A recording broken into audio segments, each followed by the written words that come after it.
Good morning, Knicks Nation. Now, today is the 5th of August. It is Thursday. I made the mistake yesterday of saying Thursday when it was Wednesday because this is just one of those weeks. But today, this morning, is Thursday, August the 5th, 2021. And I still hope that you're COVID-free today and that you are healthy, that your family and your household have all of their needs being met in terms of food, shelter, clothing, and health. Blessings upon those that work in the healthcare field, that are trying to save lives. Blessings upon those that pick up garbage for us to keep our places clean. And those that make deliveries for our convenience. Blessings also, double blessings, on those trying to deliver boys and girls, men and women, children, babies, from the clutches of prostitution, child pornography, sex slave operation, human trafficking, pedophilia, child molestation. Blessings upon those trying to deliver these innocents and unfortunate ones. And curses, double curses on those that practice these heinous acts and support these disgusting industries. Finally, blessings upon those that are trying to help the homeless. More than 600,000 people in the United States right now don't have a roof over their head. And it appears that those numbers are growing significantly. And millions around the world in the same situation. Blessings upon those trying to help, and most of all, blessings upon them themselves, for theirs is the kingdom. As this summer goes on, we are seeing more and more clearly why the management team of the front office of the New York Knicks is the best management team in the front office that the New York Knicks organization has ever had in its entire history. The coaching staff that the Knicks have now is the most tightly put together coaching staff in the history of the New York Knicks. These two factors are major reasons for the jump that the Knicks took in this previous season from multiple previous seasons before. And it's also the reason the Knicks are going to continue their ascent, to continue to build a long-term, sustainable winner. As long as this is the case, stability also starts with the owner. This is not the subject of the video, but I want to say this right now. As long as Mr. Dolan is the owner, we'll have this situation. Because he's not stupid and he's enjoying the success of what he has done in hiring Leon Rose and giving him the autonomy to develop everything else we have. So as long as Dolan and Rose are at the top of this pile right here, running things in the New York Knicks organization, we can expect this to continue. Now, nothing lasts forever. But the Knicks doldrums, the Knicks sorriness, the Knicks malaise and losing over the last 20 years, it seemed to last forever. So hopefully now that things are turning around, it could last at least for a little while. But let's enjoy it, Knick Nation, while we have it. Stop looking for new trades and new NBA 2K style flips. We want a long-term, sustainable winner. That means it's something that can continue going forward. This summer, this top-notch management team continued to develop our Knicks. In the word continue is like the word continuity, which is now being thrown around. But we already knew in Knicks Nation that's what we needed. They signed the core players from last year with a couple of major upgrades, which we know now to be Evan Fournier and Kemba Walker. And today, Knick Nation, Julius Randle did his part. I am so proud of Julius Randle. And I'm nobody, but I'm just, as a Knicks fan, I'm very proud of him because this is a player that has obviously coming out of Kentucky, growing up in Dallas, Texas, and coming out of the University of Kentucky, always had physical gifts. He wasn't one of these late maturation kids. He was one of these kids that are most NBA players. The majority of NBA players are human beings that are just gifted physically above most human beings. They're not average size in terms of physical attributes people. They're bigger generally, they're much stronger, and they're faster, and they're more athletic than most people. These are the type of players that when you're in high school, they might be stars in baseball and football and track, and they're multi-level sport athletes, and they're just tremendous athletes out of the womb. Some players like that.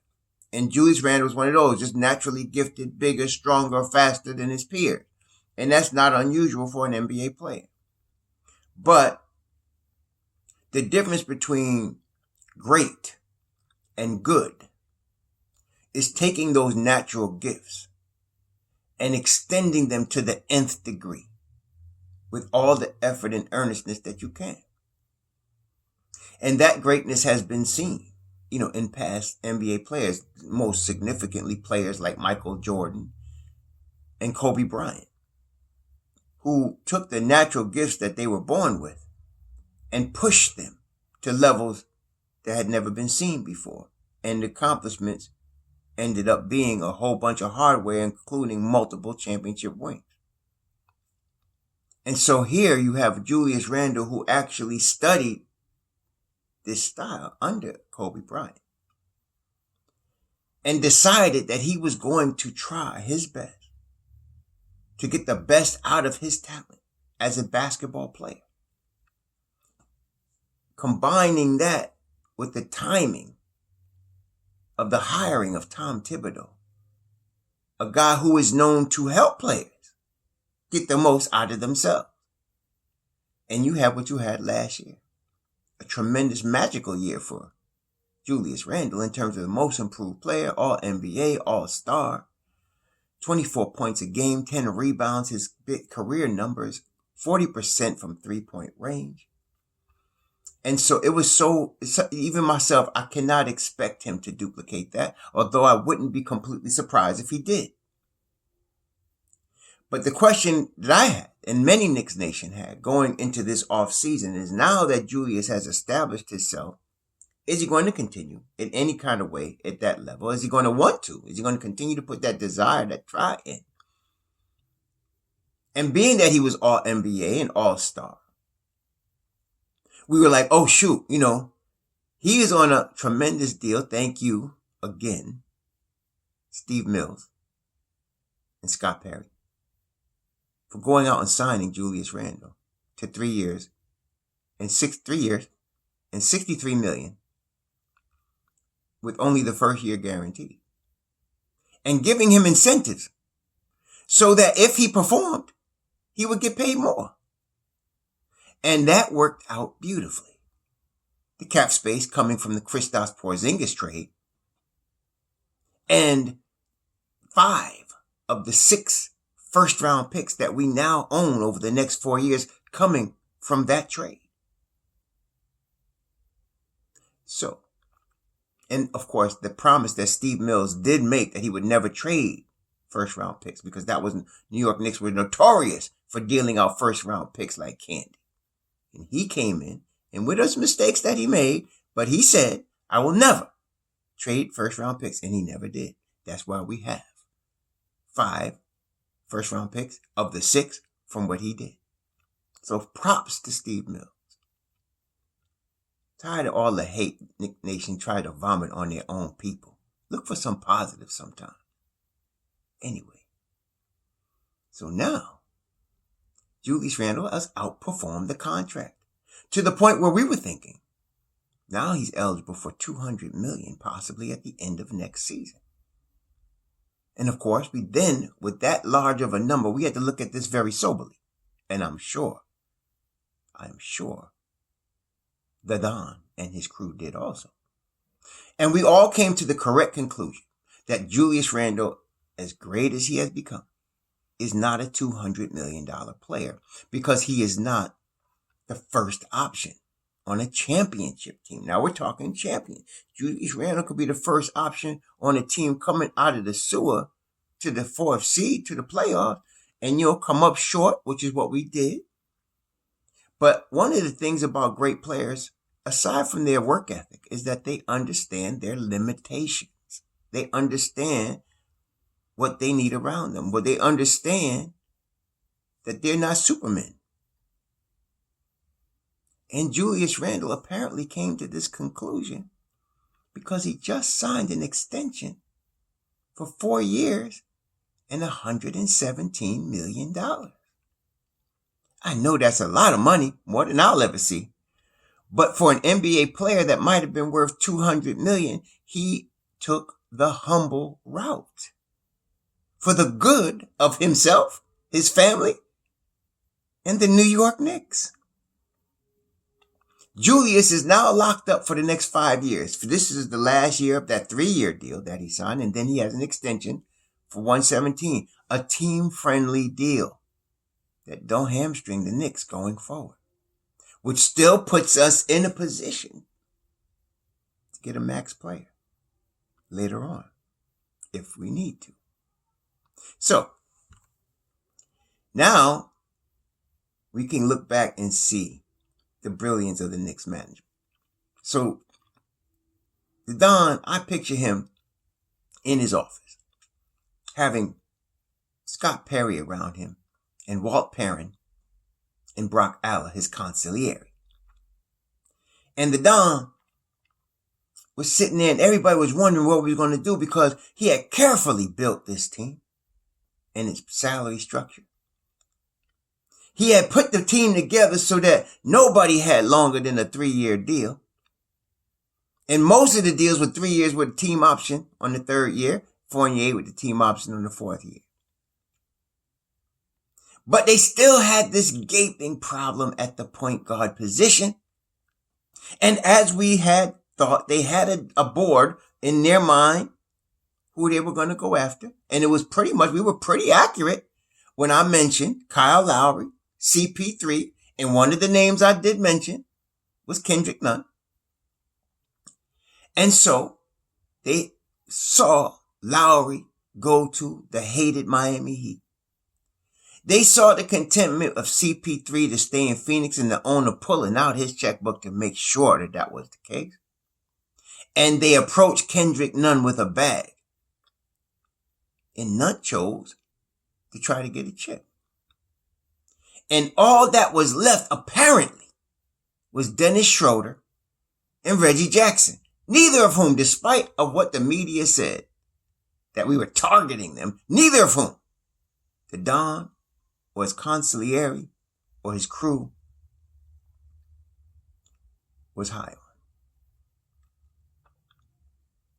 on. And everybody is wondering around the Don, what we're going to do is almost like if you looked at The Godfather Part 2 and Hyman Roth set the trap for Michael Corleone. And they had Michael Corleone dead to rights because they flipped Frank Pantangelis on Michael Corleone because Frank thought that Michael had betrayed him when it was Roth engineering the whole thing all along. And Michael's consigliere Tom said, man, Roth played this beautifully, knowing that it might be the end of his Don. But while they sat back, the Don had something up his sleeve. And at the crucial moment, he brought it out, calling Hyman Roth's brother from Sicily to the Senate hearing. Didn't need to say anything. Pantangelis just needed to turn and see his brother watching him be a rat in front of Michael Corleone. And that changed everything. Well, our Don was sitting next to his consigliere. And he said, I'm going to give Kemba Walker a call. Everybody looked. $31 million a year for 2 years? Godfather, we can't do that. The Don said, don't worry. I'm going to make him an offer he can't refuse. And what turned out is knowing, as we knew, that Kemba Walker being from the Bronx, and even though his family had relocated to Charlotte, Charlotte's a beautiful place. I almost moved to North Carolina myself. But I want to tell you, Oklahoma is not only a long way from New York, it's a long way from Charlotte, y'all. And I didn't think Kemba wanted to go to the Oklahoma City Thunder and be on a team with a bunch of kids starting over from the bottom. No, that's not what he signed up for when he left Charlotte. The Don understanding this. Talk to Kemba. Kemba got a buyout. Now check this out. This is where it gets really slick. So Kemba is owed approximately $74 million over 2 years. So when a player in the NBA asks for a buyout, they got to take a discount on what they're owed. That's the deal. So the team is willing to give them all their money up front and make them a free agent, but in exchange for that, the team is paying less than the full amount of the contract. In Kemba's case, it was approximately $56 million out of the $74 million. So he would have been paid this season and next season $74 million, but to get out early, he got $56 million. So the difference that was left is about, my numbers are messed up. He got approximately $58 million. Let me go back. So he got approximately $58 million of the $74 million he would have been paid. He took a $16 million haircut. Now, in most situations like this, the veteran that does this takes a minimum and joins another team. But in Kemba's case, what the Don did is say, listen, you're not going to miss anything. Instead, you're going to still get your $74 million, and you're going to be the starting point guard for the New York Knicks. Because what happened? The Don had $8 million to $9 million left in cap space. He goes to Kemba. Kemba gets the buyout. Kemba's missing $16 million. And over the next 2 years, guess how much Kemba's going to get? $16 million. So that Kemba still gets his maximum deal. He loses no money. And he's the starting point guard for the New York Knicks. Now, brethren, that's high level, 3-dimensional chess. All of us, including myself, thinking you got no other dance partners but Dennis Schroeder, because I wasn't into Reggie Jackson. Reggie Jackson can be a big-time scorer in clutch moments. We saw that against the Clippers, but that injury history was scary, especially in Detroit. When they signed him to a big deal, he just didn't show up. He was hurt most of the time. So I wasn't into Reggie. I was more pushing for Dennis Schroeder, but it was really the better of two evils. But the Don had something else up his sleeve. And so, yesterday morning, all of us got up to the news that Kemba Walker not only asked for the buyout, but said, I want to go to New York. Don't sleep on the Don, y'all. Don't ever sleep on the Don. And also, we, again, in New York Knicks Nation, even yesterday's video before the Kemba Walker the Kemba Walker signing went down, we were already discussing how it was smart that the Knicks signed all of these guys for short-term deals with flexible options. The media hadn't apparently caught up with that, but was jumping all over the Knicks for using up their cash space and being locked in for 3 and 4 years. Didn't even understand. Wasn't trying to, because the Knicks haters like that. I don't care about the media so much. But what bothers me is those that claim to be of Knicks Nation buying into that crack. That's what bothers me. Strangers, somebody from somewhere else, that's a Laker fan or a Warrior fan. Let them buy into that mess. But y'all, we got the Don. He playing chess. Y'all need to understand. And when he make a move, don't start ready to, run for that crack pipe right away and act foolish. Let the Don's move play out. He gonna show you he know what he doing. Okay? So now we got our team set. Our team is set. Don't even come to me with no more trade. I don't want to talk about Miles Turner. I don't want to talk about Kelly Oubre. I don't want to talk about nobody. We got the squad that we need right now. What we need right now is the continuity to let this team gel. Let the two new players, our new starting point guard in Kemba Walker and our new starting wing in Evan Fournier. Let them get acclimated to the style of Tom Thibodeau, Kenny Payne, Johnny Bryant, and the crew. Let us get ready. Let our new rookies step in. Quentin Grimes, Deuce McBride, and Jericho Sims. Let them smell the culture and get involved with the Tom Thibodeau boot camp, which they surely are going to get a good taste of. And congratulate Julius Randle on his decision to take that $117 million contract extension. Sign it now. Get it out the way. Now it's not a distraction. And I guess that's also part of what we're talking about. Distractions can destroy a promising season. And in New York, the media here will try to destroy your own team. Your New York Knicks, they will try to destroy it. Yes, you'll get Mark Berman talking that, inflammatory style questions, the gotcha questions. He's a master at that.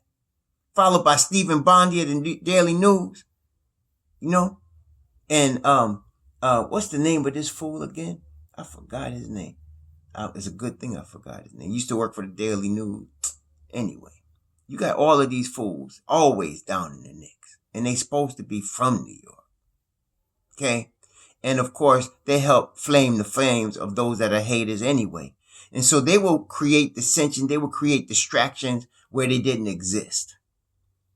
But the New York Knicks have gotten rid of one right now. There's going to be no questions about from the media during the season. What are you thinking about your contract extension, Julius? Are you going to sign it? Are you going to do the $200 million? Suppose they don't give you $200 million.